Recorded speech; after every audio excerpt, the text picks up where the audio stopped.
Hello and welcome to part 2 of The Way Out, examining the problems, causal factors, and solutions regarding our current human condition of worldwide slavery. In the previous video, we talked about the importance of knowledge. We went over what truth is, what consciousness is, what right and wrong are, and broke down natural law and how it functions. In this section, we're going to look at some deeper concepts, starting with the allegorical story of Eden. Be sure to watch the first video before continuing with this one. This is a tapestry of information, so it's important to start from the beginning. With that said, let's begin. So the first thing we're going to look at is what the real original sin is. Religion has given us its version of it, which is basically disobedience, that the actual sin was in the disobeying of God's command. But I think we need to properly define what sin actually is. When we do that, we can interpret this story more accurately. But this is what religion does. It gives people interpretations that try to reinforce the belief in authority, either the authority of the church or of the state, rather than impart any philosophical insight. There are some interesting interpretations of this story from different occult perspectives, but personally, in my opinion, they miss the mark as well. The version I'm going to talk about will, I think, make sense to you after what we've already covered in part 1. But as with any of this information, it is up to you to discern. I'm just passing it along. So let's first define sin. We need to properly understand what that means. We need clarity of meaning. Here is the word defined from the Oxford English Dictionary: an immoral act considered to be a transgression against divine law. And I think that's 100% spot on. Let's look at the words within that definition. Immoral simply means in conflict with moral principles, or a wrongdoing, something that is not a right.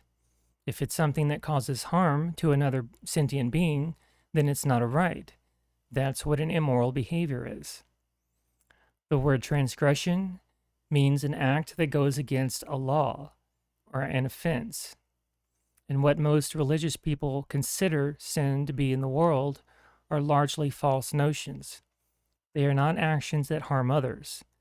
These false notions are giving people a very inaccurate picture of what true wrongdoing is, so they don't understand what it is. And by not understanding it, they become susceptible to performing wrongdoings themselves and condone others to do so as well.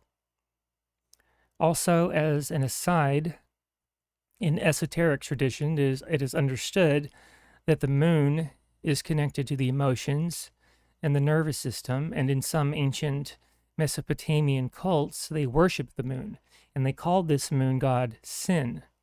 So if you're not moving towards the light, to the sun, which represents wisdom, truth, and right action, you're moving towards the darkness, which is ruled by the moon. You're moving towards sin. When our emotions are out of control and we're not anchored in reality and truth, we become lunatics and start doing things we shouldn't be doing. So sin is ultimately about action. It is a transgression against divine law, or you could say the laws of God, moral law, or natural law, the laws that define true and objective morality. They are the laws of cause and effect, because they actually bring a result into our human experience when we either behave morally or immorally. They are the laws of karma, and karma means action. So based on that definition, is disobedience a sin? Does disobedience in and of itself cause harm to anyone? No.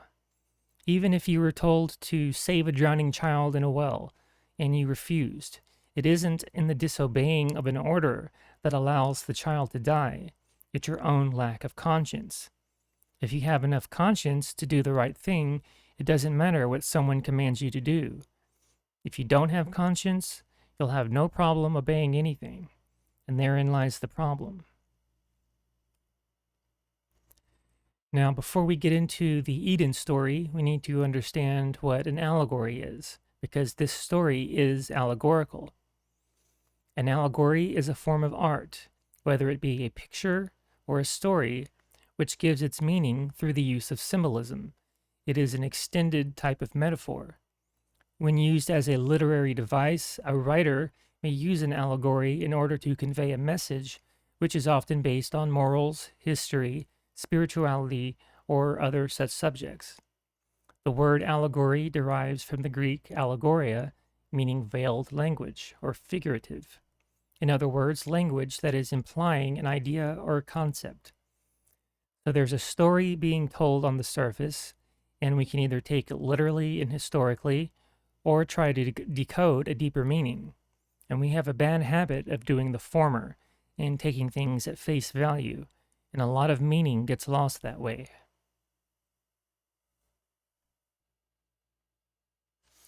One of the most famous allegories is Plato's cave. In Plato's allegory, there are prisoners chained up inside a cave. A fire burns behind them, yet they are unable to turn their heads. Between the fire and the prisoners is a parapet, and people walk by carrying various models of creatures made of stone and wood, which cast shadows on the wall. Since the prisoners can't see behind them, they only see the shadows on the wall and assume them to be depictions of reality. Eventually, someone unchains them, encouraging one prisoner to look toward the fire behind him. He can now see the things he took for reality were merely shadows on the wall. And it's jarring. His whole reality is blown apart.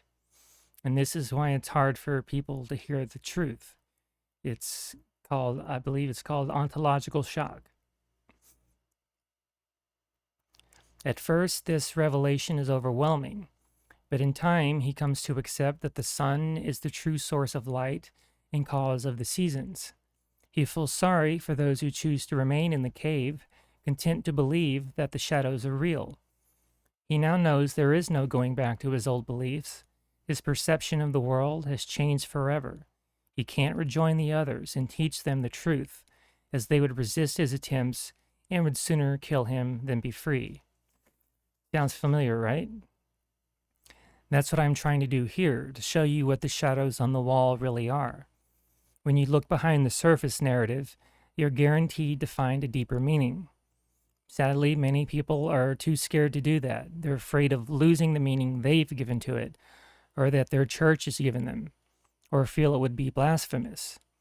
And while truth can sometimes be terrifying, it can also be beautifully enlightening, giving you a new level of clarity and purpose. It's always a risk worth taking. So let's do that.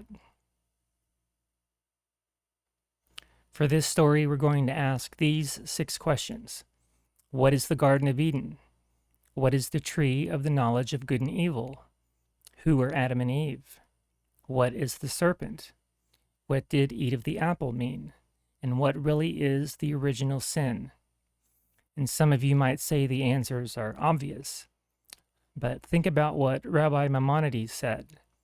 He said, every time that you find in our books a tale, the reality of which seems impossible, a story that is repugnant to both reason and common sense, then be sure that the tale contains a profound allegory veiling a deeply mysterious truth. And the greater the absurdity of the letter, the deeper the wisdom of spirit. And if this weren't an allegory, then we're going to have to explain the existence of talking snakes and magical trees. No, there's a deeply mysterious truth to uncover. So first, what is the Garden of Eden? Was it an actual physical location on Earth? It could be. According to Sumerian accounts, there was a place they called Eden, and those accounts are the basis for the Genesis story. But even if that's true, it doesn't discount the allegory within it. So let's consider Eden as symbolic of the earth itself, or of reality in general, representing nature and all living beings in harmony, in perfect order. It can even be interpreted as symbolic of the human body, with the tree of life and the tree of the knowledge of good and evil growing from the center or core. So these are the two trees in the garden, the tree of life and the tree of the knowledge of good and evil, and both are in the center of the garden. If we consider Eden as an allegory of the human body, what would be our center? The heart. Without the heart, there would be no life in us. And the heart serves another purpose as well. This is our center of emotion, compassion, and conscience. If we consider Eden as an allegory of nature, this symbolism does not change. In Hindu philosophy, the heart chakra is of the green frequency. Green is the center or the heart of the visible light spectrum. Nature provides us with green in abundance. It is the color of care. So nature or creation is always telling us we are loved, and yet we keep destroying it. We're constantly told nature is something evil, or that it's out to get us, and that it should be shunned, conquered, and replaced instead of embraced and harmonized with. There's a reason for that. The powers that shouldn't be want us disconnected from it and more immersed in the artificial, like the virus nonsense and the pushing of vaccines, all the smart tech, the metaverse, transhumanism, AI. It's pretty obvious, but that's a topic for another time. This is about reconnecting with nature and understanding what that means. So now that we've examined this part of the allegory and we understand why both trees are at the center or heart of the garden, what exactly is the tree of the knowledge of good and evil? If one tree represents life and the heart is what provides that life, what does the other one provide? The tree of the knowledge of good and evil represents morality itself, or conscience. It is inherent to creation, and it is written on the heart. So, the knowledge is rooted in the heart, in nature, in reality. It is moral law, which has been established and put into effect by the Creator. Living in harmony with that law is the exercise of conscience, living in accordance with the knowledge of the objective difference between right and wrong. And if we don't do that, everything goes wrong. And speaking of, let's go over the third question. Who is Adam and Eve? What do they represent in this story? While there are accounts that suggest a real origin of these beings, such as the Sumerian creation mythos, there is still an allegorical lesson here. So I'm not saying this interpretation is the only valid one. I think it is valid, but it is definitely multi-layered. But for this version, let's look at what Adam and Eve represent. Individually, Adam represents the male human and is symbolic of the sacred masculine, and Eve represents the female human and is symbolic of the sacred feminine. And since we're considering Eden as allegorical of the human body, these aspects can also be compared to our brain or neocortex hemispheres, the masculine left brain, like logic, reason, linear thought, rigid skepticism, and the feminine right brain, which is intuition, empathy, holistic thought, and naivete. So this isn't about a man and a woman per se. It's about these two dynamics that are within each of us. And we'll come back to that shortly. There's another being in this story, the serpent. Was it an actual snake? Well, if you believe the church version of the story, then you have to believe in magical trees and talking snakes too. So let's not do that. What does it actually represent? Now, it is suggested to be Satan, or Satan speaking through it. And believe it or not, that's kind of the truth, just not in a literal sense. So a serpent is a beast that crawls upon its belly. It is bound to the physical earth. In this allegory, it symbolizes the most base level of consciousness, the ego. The ego is the part of the human mind that gives us our sense of self. It helps us survive. Otherwise, we'd be putting food and water into other people's mouths because we can't differentiate between their body and ours. So the problem is we allow ourselves to be rooted there. We obsess over the physical self. This is ego consciousness. Ego consciousness is all about the self. It is perpetual me thinking. It is concerned only with self-preservation, selfish pursuits, and base desires. In other words, its ultimate goal is pleasure, survival, and control. All the concerns of a low-level beast, not an intelligent being capable of empathy and reason. And the serpent in this story is basically the anthropomorphic representation of that part of the mind. The ego is what manipulators always appeal to. And this mindset is the very first tenet of Satanism, and we'll talk about these tenets. So they want us in that me mindset because it's easy to control. Now, what about the apple? Adam and Eve were instructed to never eat of the fruit of the tree of the knowledge of good and evil, that by doing so would bring death. Why? Well, think about what causes suffering. Is it living by conscience or by some arbitrary form of morality? Eating the fruit of the tree symbolized taking upon oneself the role of arbiter or decider of good and evil, to decide what right and wrong are for oneself, to be like God.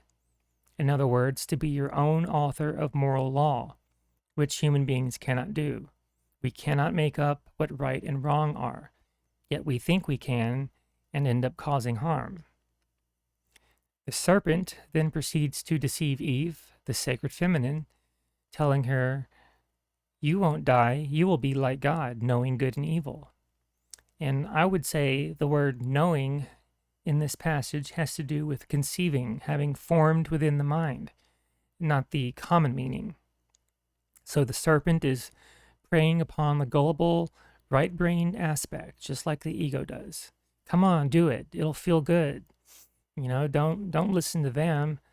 This is all for you. You can make up your own right and wrong, just like God. And so she then succumbs to the lure of ego and commits the first sin, moral relativism. Instead of abiding by the inherent moral laws of nature or conscience, we start making things up, thinking it's right for me, so it's right. No concern for how our actions affect others. We brush aside all objective standards of right and wrong, and what happens? We create a world of suffering, and that ultimately leads to death, not life. So it should be no surprise that moral relativism is one of the main tenets of Satanism. It is the original sin, because it is the catalyst for all other wrongdoing. Without an objective moral standard to live by, the inevitable result will always be moral decline, and the rest is history. Moral relativism is the reason humanity has fallen from grace. To decide for oneself the nature of good and evil, or right and wrong, is the ultimate blasphemy. It is the usurpation of God's law. Therefore, it is the usurpation of God as the author of law. And as I've said before, when I say God, I'm not talking about the God of Abraham. That's a whole other rabbit hole to dive into. I'm simply talking about the creator of the universe, the intelligent ordering force that put all of the laws into effect, including natural law. If you think that that creator and the Abrahamic Yahweh are the same thing, you need to do a lot of research and contemplation. So we've taken it upon ourselves to decide what morality is, equating things we find distasteful or in contradiction to personal beliefs as immoral, instead of abiding by the natural moral laws inherent in creation. This is also why we've allowed for institutions of rulership, kingship, and government. We are placing human beings in positions of authority, people who think they can author morality and call it law, who then punish those who disobey. There's a term for this: slavery. That is the result we get when we are conscienceless beings with no objective moral standard. Slavery, death, and eventually extinction. So the real original sin, the real cause for the effect of all of our suffering, is moral relativism. But don't take my word for it. The evidence is everywhere.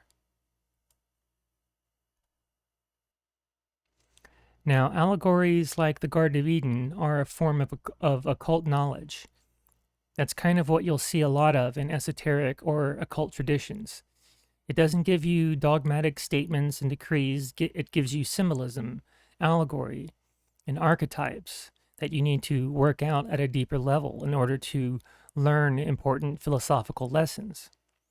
But unfortunately, people tend to associate the term occult with things like demonic rituals or Ouija boards, palmistry, and fortune telling.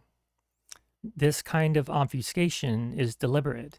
The people who run the world are themselves occultists, and since they're not interested in the uplifting of human consciousness out of darkness and want to keep us ignorant and asleep, we call them dark occultists. But the word occult doesn't mean evil, and it doesn't mean good either. The word occult is derived from the Latin adjective occultus, hidden from sight, which comes from the Latin verb occultare, to hide, to conceal, to keep secret. And both are in turn derived from the Latin noun oculus, which means eye. So all it is hidden knowledge. It isn't good or evil, it's just knowledge and what you do with it. You can use it to better your life and help bring positive change, or use it to manipulate and deceive. It's just a tool. So what knowledge does it hide? There are two specific bodies of occult knowledge: the minor or lesser arcana and the major or greater arcana. And lesser and greater doesn't have anything to do with levels of importance. The minor arcana, this is the knowledge of the self, the human psyche and how it operates, our fears, our desires, our motivations, and so on. This is the microcosm. And the major arcana is the macrocosm. It's the knowledge of nature, natural law, or universal moral law, as well as the physical sciences, because there's plenty of knowledge about how our physical universe works that we don't know, that we're kept in the dark about. But most of this knowledge really isn't hidden anymore. Anyone can discover it and learn it if they have the will to do so. Dark occultists, however, use dissuasion tactics to keep us from it, to make us afraid of it, and say, oh, that stuff is of the devil, or that's unimportant to consider, or that's just a bunch of nonsense. Well, ask yourself, who benefits from us not knowing these bodies of knowledge? It's certainly not you or me. Dark occultists don't want us to know this stuff. These people own and operate all religion. And what does religion do? It always dissuades us from questioning and looking into anything that the church doesn't deem sacrosanct. But when there's a knowledge differential, what does that create? It creates a power differential. For example, if you're bad at math and you go to buy a coffee and the barista is not bad at math, don't you think he or she could dupe you into taking less change than you're owed? That's how this works. If you don't understand this stuff, you can be easily manipulated. And whether you want to apply it in your own life is up to you. It's still important to know. It's no different than one sports team learning another team's playbook so they can get the upper hand. We need to know this playbook. So again, the occult is not really hidden. Not today. Dissuasion and obfuscation is the issue, and so is ignorance. And we should understand the difference between nescience and ignorance, because we often conflate the two. Nescience, from the Latin verb nesciere, means to not know because the knowledge is absent or unattainable. So if you're nescient of something, it's because the knowledge is nowhere to be found. You can't fault someone if it's impossible for them to know. Ignorance is from the Latin verb ignorare, and it means to not know even though the knowledge is present, because it has been willfully refused or disregarded. That means ignorance carries blame. Ignorance causes harm. It allows for harm to continue because we've chosen to ignore the truth. In this case, it's occult knowledge. It's fine to be ignorant of how to make spaghetti or how to do origami because these are subjective interests. Being ignorant of the truth is another matter. You have a right to be ignorant of those other things, but you do not have the right to be ignorant of the truth. Now, you don't have to practice any particular occult tradition, but you do need to know the knowledge they contain in order to see what's being done to you and to others. And there are many different traditions to look into. Some of them include shamanism, Hermeticism, Kabbalah, Theosophy, Rosicrucianism, alchemy, Freemasonry, Thelema, and tarot.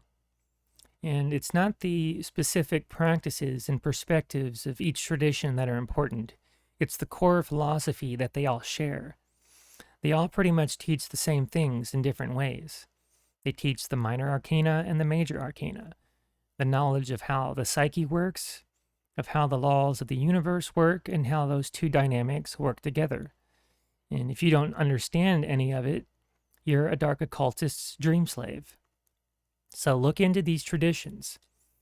If you want to experiment with them philosophically, do so. No need to attach yourself to just one.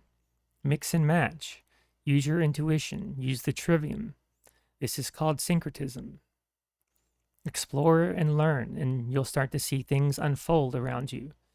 It's like the movie They Live. Once you put on the glasses, you see the hidden meanings, and then you can't unsee them. Before we jump into the dark side of the occult, because there's absolutely a dark side, I want to briefly go over language and how it is used within the occult, both light and dark. Now, I could probably do a presentation just on this topic alone, but I only wanted to bring it to light and give you a basic idea. So if you're familiar with the concept of magic, in some folk traditions like Wicca, the use of magic is called spell work. It's using focused intent, often ritual or ceremony, and words to cause change to occur. Sometimes the words are in another language like Latin or Enochian. The idea is that ancient languages have a more energetic quality or impact. This is why Latin is used in Catholic Mass. What they're doing is a form of magic ritual. Well, language is used in a similar way in mass media, in politics, in advertising, and so on. And what I'm going to talk about here is something called green language. It's a kind of occult code which can either be used deliberately, either to pass on knowledge or to influence perception, or it can manifest synchromistically, which sort of means it's a meaningful and appropriate coincidence, like the universe is trying to get us to pay attention. So green language is rooted in the workings of the universe and human psychology. In mystery schools, it was considered a secret and perfect language. It was a type of communication for the initiated that allowed them to understand and share ideas and experiences across time and culture. Green language can manifest in synchronistic ways, which can either be intentional and cryptic or unintentional, which can manifest from the subconscious mind or through spiritual and mystical influence. And when we are aligned with truth and nature, the hidden meanings of green language are revealed through patterns and things like phonetics, etymology, and anagrams. The study of green language helps us to unveil that which is not commonly known to the general public in order to bring about a deeper understanding of meaning. So, language plays a massive role in occultism, and not just words, but symbols. But, words are symbols, essentially.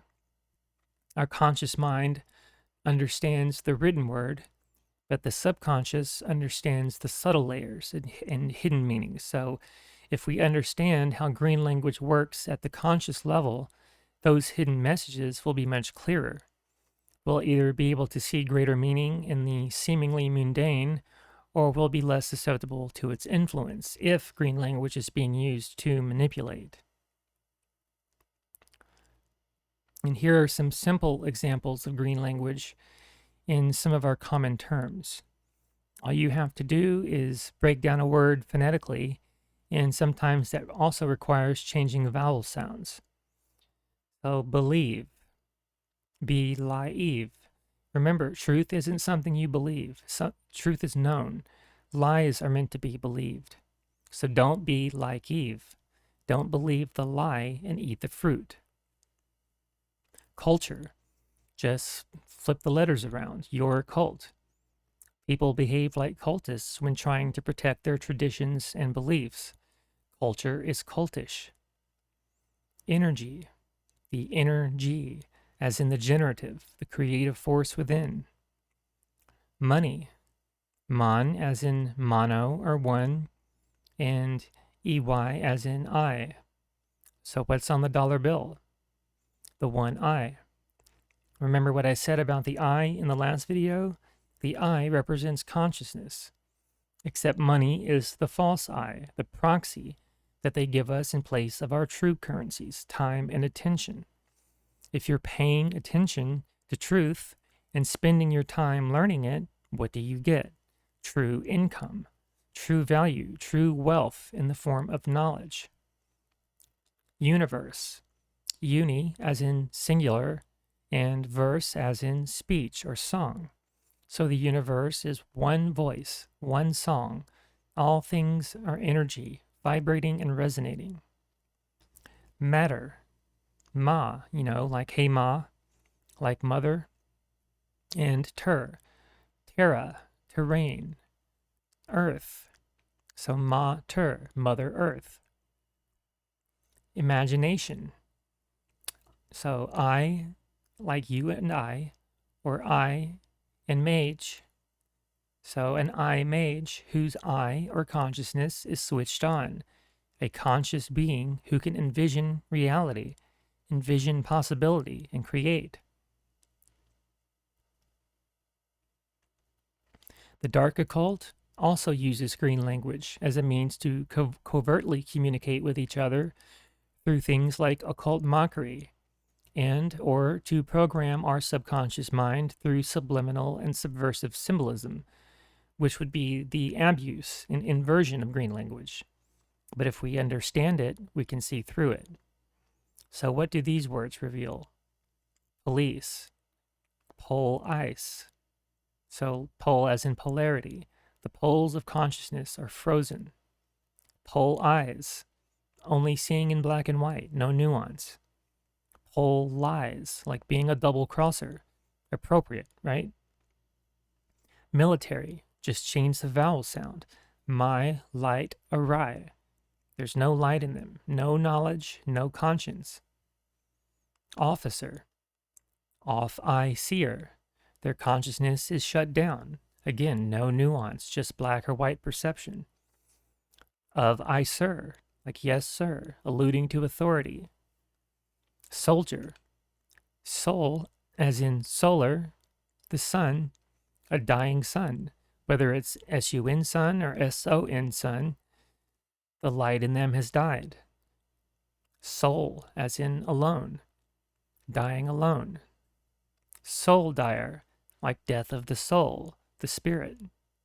Or sold ire, selling themselves out to a cult because they're angry at the world. And here's another interesting example of green language.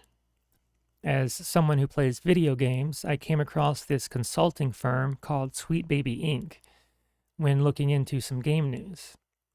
And they do consulting for game developers, and their goal is basically to coerce them into pushing woke ideology, or what is called DEI in the industry, into their story narratives. Well, someone without any background in the occult will take the name and logo of this company at face value, but look at it symbolically. Sweet, as in tasty or delicious. Baby, obviously infant child. And ink, well, just change the C to a K, and you get INK ink, the fluid used for writing. And in some dark occult practices, blood is used as ink. So you could interpret the name as saying delicious infant blood. Now look at the logo. It's stylized to appear as a lollipop in the center of the baby, but what does the spiral often symbolize? A portal. Well, how would one go about getting that baby ink? Ritual sacrifice. The sacrifice of innocence, which is what a lot of woke ideology is doing, destroying the minds of the youth. And sacrifice rituals are often done to open portals to some other realm. And then I discover this digital art company called Baby Ghosts, which happens to be one of Sweet Baby Inc.'s private funders. Well, what do you get from dead babies? Baby ghosts. Now make all of this what you will, but I thought the symbolism was glaringly obvious. Whether they intended for this or not, it's still interesting. So let's look at the dark side of the occult now. For each positive tradition, there's almost always a negative one. So another word for the dark occult is Satanism. There are different versions of Satanism out there, different groups and self-styled sects within their own specific traditions. But what we're looking at here is ideological Satanism. This is the religion that runs the world. Ideological Satanism is an ancient occult religion comprised of interconnected networks of adherents of all walks of life. Satanists believe that the knowledge of the human psyche and the laws of the universe should be kept hidden and held only by them so they can gain and maintain power over the ignorant masses. Through this power differential, this small minority who are in the know wish to permanently rule humanity and become God on earth. Satanists do not worship an external deity called Satan. Instead, they see Satanism as an ideological way of being in the world. The ego-driven self is the god of their religion. It all comes back to the ego. Satanism is the apotheosis of the ego. Apotheosis means raised to godhood or deified, basically. And they give a lower level variant of their mindset to society in different ways.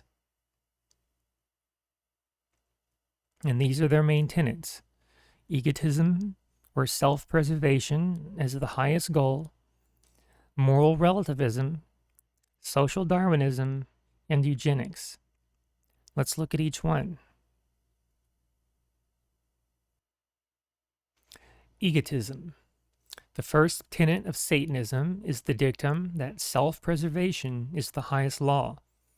In other words, the survival and comfort of the physical self is always a more important goal than doing what is morally right. Live for yourself only, and only care about you and yours. If you must step on others to get what you want, then so be it, for this is a dog-eat-dog world. This tenet that defines the overarching worldview of Satanism is perpetual me thinking. My desires, my beliefs, my comforts, my rights, my freedom, my survival. It's getting up every day and thinking, what can I do for me, without any concern for what's going on in the world or what suffering other people are experiencing. And this mindset is in most people to some degree. Self-preservation and self-interest only. Rational self-interest is a good thing, but that's not what this is. This is out of control ego. And we covered this one already. Moral relativism, the ideology that there's no objective difference between right behavior and wrong behavior. Therefore, human beings may arbitrarily create or decide right and wrong for themselves based upon their own whims and preferences. In other words, that which we consider right for ourselves is what is right, and that which we consider wrong for ourselves is what is wrong. So no standards of right and wrong, just subjective whims and justifications for evil. And this one is why we have systems of authority. This is a huge reason why we believe in government. Not the only reason, but it plays a part. Social Darwinism.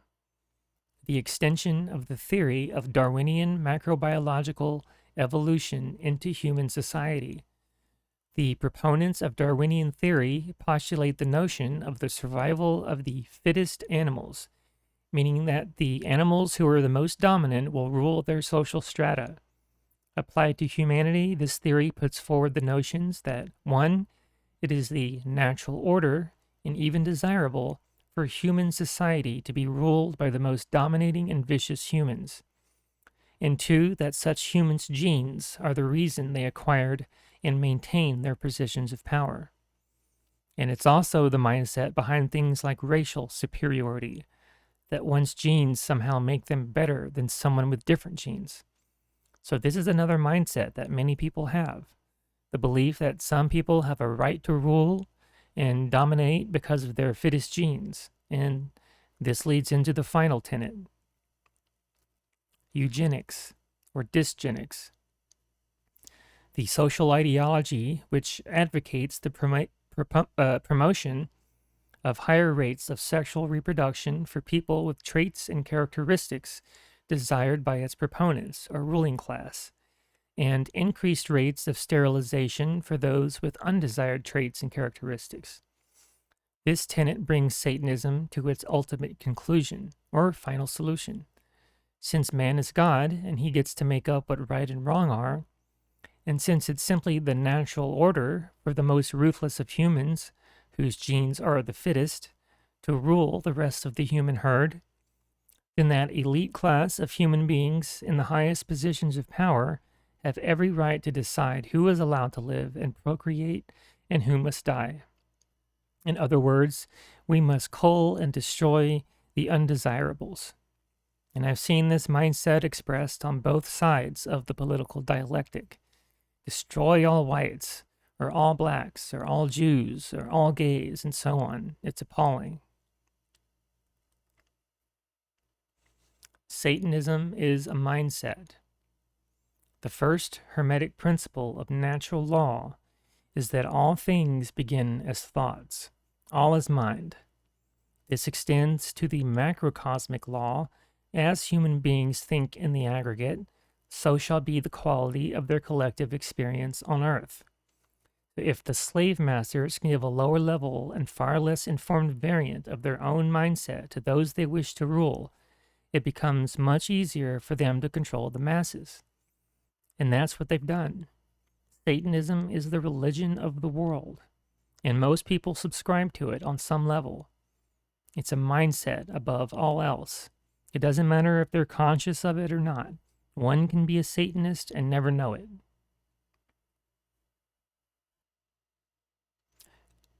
So this is called de facto Satanism.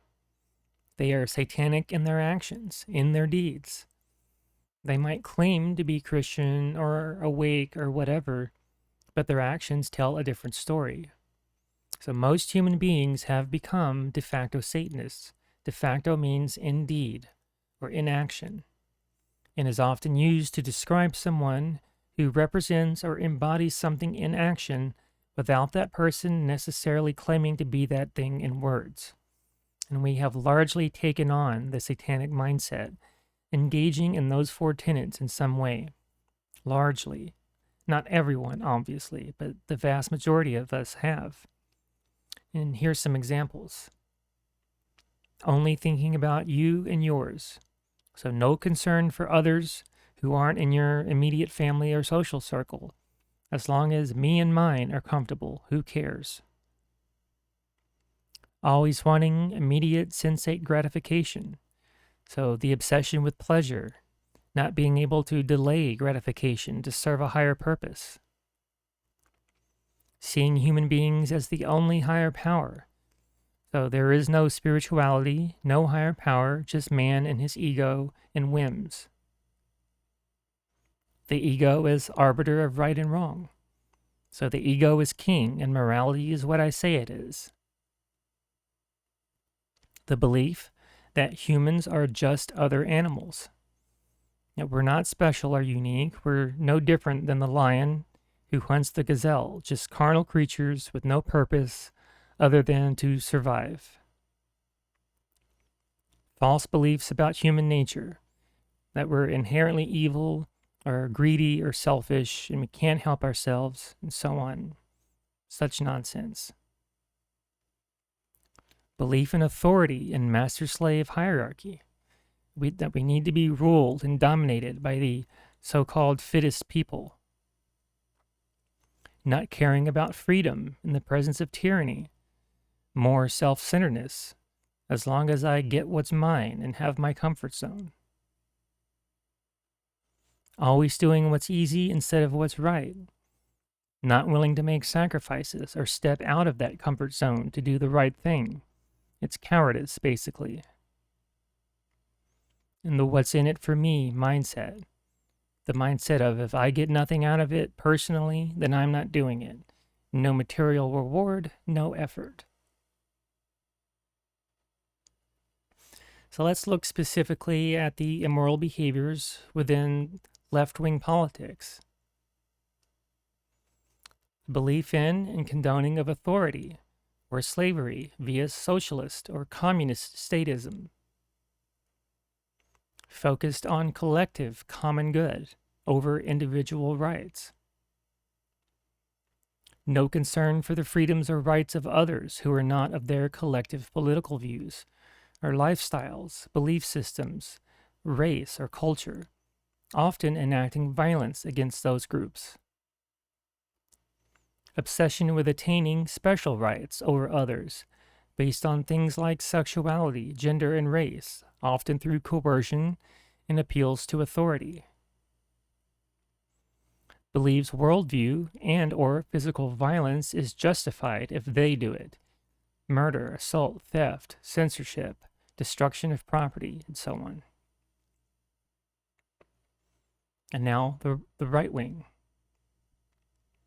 Belief in or condoning of authority, slavery via nationalism or National Socialist statism.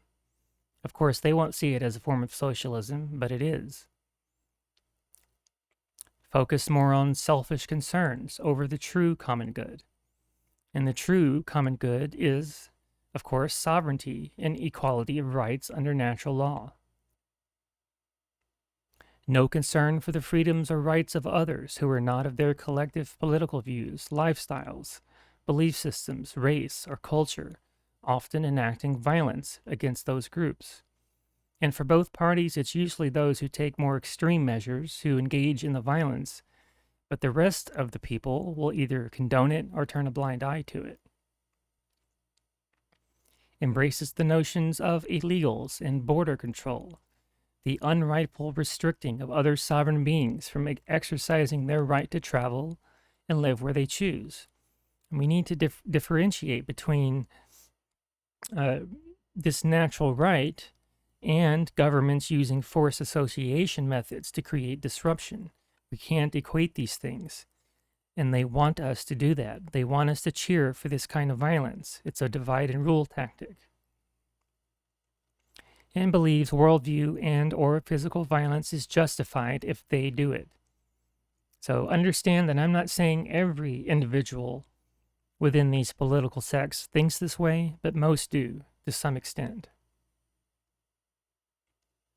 Here are some general examples of immorality in society. Condoning violence, coercion, and slavery by way of the belief in authority, government, law, and the voting process. This includes violence done by police and military upon individuals who disobey immoral laws and mandates, who haven't harmed anyone, or who haven't stolen or damaged anyone else's property. So like condoning the assault and caging of someone for possessing marijuana, or not having a permission slip to exercise a right, such as licenses and permits. Sovereign beings don't need permission to exercise a right. condoning or engaging in physical violence and rights violations upon individuals over their particular race, sexuality, nationality, religion, and so on. This is one of the big ones. Unconscious parenting, not raising children with true principles, not properly teaching them the golden rule, encouraging them to become obedient statists, often through abusive measures. And this is because their parents didn't properly raise them either. The cycle continues until someone makes the willful decision to stop and be a proper conscious parent.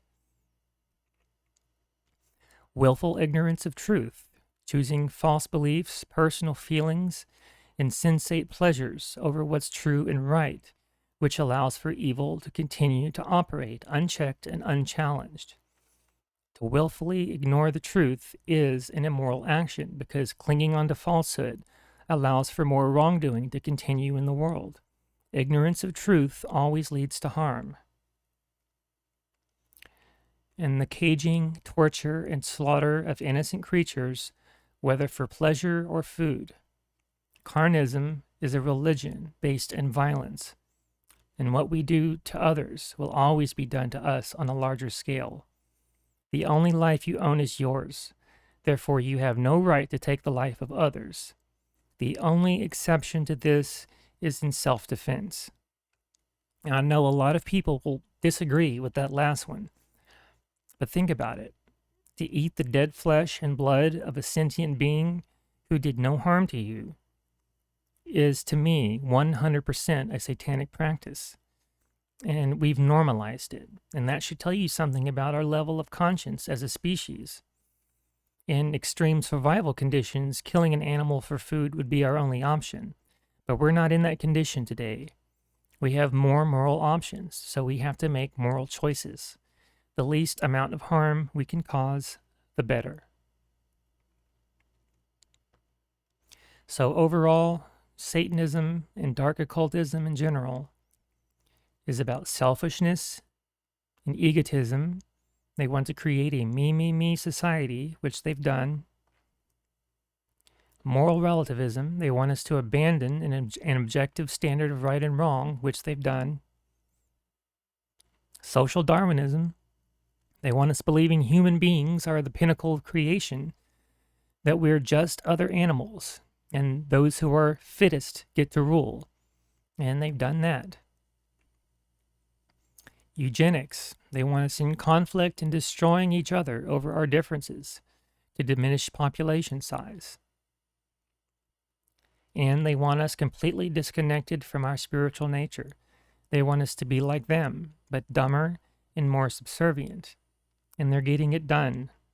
But we can change that if we want to. And they don't just do things through social engineering and political ideology. They do mass rituals right out in the open. Mass shootings, bombings, terror attacks, and wars. They'll do them at any time, but especially during this period of time called the season of sacrifice. So on the third day after the spring equinox, the sun breaks past the equator and fully emerges from its tomb of the southern hemisphere. This represents the sun rising from the dead to begin its journey towards its highest power at the summer solstice.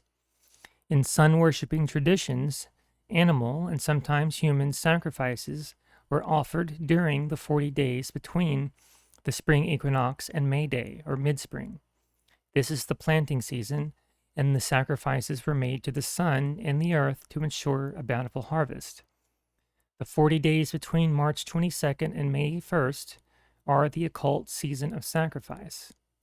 So be particularly vigilant for false flag events and potential human sacrifice rituals during this time. Here's some of these events that took place.